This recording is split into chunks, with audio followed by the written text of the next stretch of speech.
Grabe, hindi talaga nawawala tong 3, 4, 5 cream sa routine ko. Itong cream na to, sobrang calming.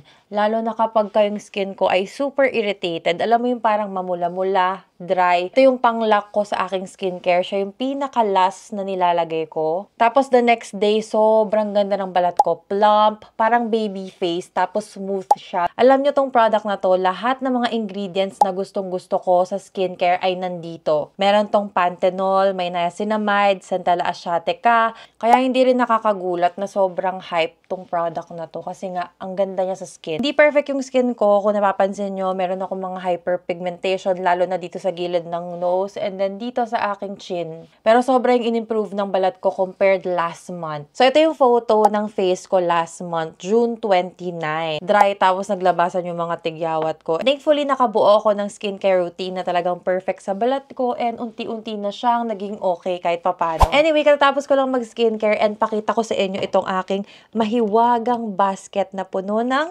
products. Ayan. Iba't ibang products na mga tinatry ko lately. Meron dito for brightening, for moisturizing, para sa acne, hydration, basta halo-halo. Maraming mga products ang nandito. And meron dito mga nagwawagi na. So, nasa list na sila na pwede silang makapasok sa shop natin. May mga certain requirements tayo, syempre, bago sila makapasa sa exam.